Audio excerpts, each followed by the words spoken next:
Hello and welcome to another one of my videos about the digital transformation. It's the 1st of September. That means for me, it's my first day outside of Siemens, where I've been for 14 years. Quite a step, but I'm very grateful for the many positive feedbacks, encouragements that many of you have sent to me. So thanks a lot for that. And this gives me also confidence for my next steps. And basically that SMC, my new company, is already active. We have our first customer engagements.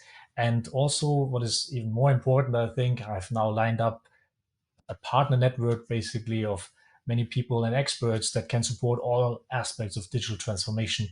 So I'm quite confident that if you have an issue around digital transformation, reach out and I can support. But I want to share content today again. I'm a big believer of digital change. Then it will be successful at some point in time, because it does take time. Then we all have the possibility to have more meaningful work on a personal level, and in a company level, companies will be more competitive, also in an international context. So I'm a believer, but in order to be successful in that digital transformation, it's about avoiding the mistakes others have already done, about considering the important aspects. And therefore, I have our digital transformation framework, and more specifically, the digital transformation checklist, where we also included a lot of those topics which have led to mistakes and issues in the past. There has been a gap to the last video. Today I want to talk about capabilities and change management, but also the other videos, I will upload them into a YouTube channel and also publish them on our homepage. So if you talk about change management and capabilities, you need to consider this on all levels, because it does take time and it's different. Transformation projects that are such transformational, they take time. And this is very often something that is not in the expectation frame of, for example, the management. And especially the leadership is very important to be involved, to have the right mindset, because there's a certain complexity.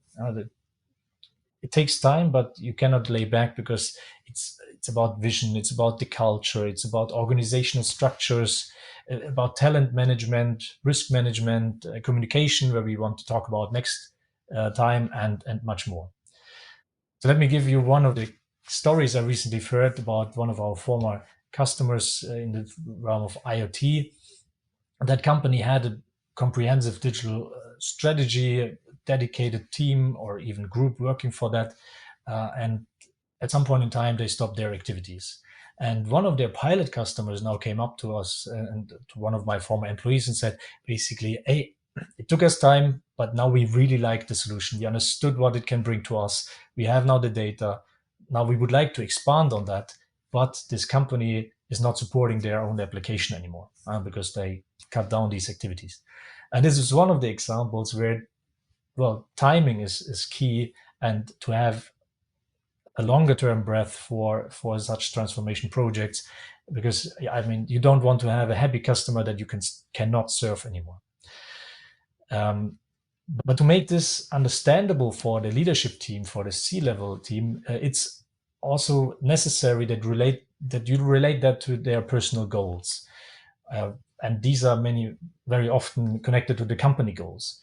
But very often you cannot expect the C-level or the management to come up with those topics themselves and to relate the success of the transformation projects to their goals. It needs to be done by the project team. And also the project team, we have seen a lot of, well, not so much professionally planned project teams, let's say, either, for example, only very young persons, the youngsters, because they know about IT, right? But they failed in the overall organizational complexity, or very senior employees that know the organization but might struggle with novel technologies. And therefore, it's really required to define the capabilities up front, what you need and what you have, and make a training plan. And it's not only for the project team relevance, but also for the people that are impacted, that are supposed to use the technology. Because if the processes is not and are not adopted, then you will not be successful. And we've seen that several times, that the impacted team is not taken into account, is not included change process. I think, and we think that's a big requirement. They need to be part of the creation process. There should be change agents dedicated. Then it's also not only about the impacted team, but the overall organization. Because if you really think about the transformation project holistically, well, they potentially will be next, or they need to slowly but steadily be adopted towards following up on that, talking about organizational culture, for example, and about the bigger picture that the organizational transformation has in store. So that's it for today. I hope you like those insights and take this into account. And well, I hope to see you in the next video.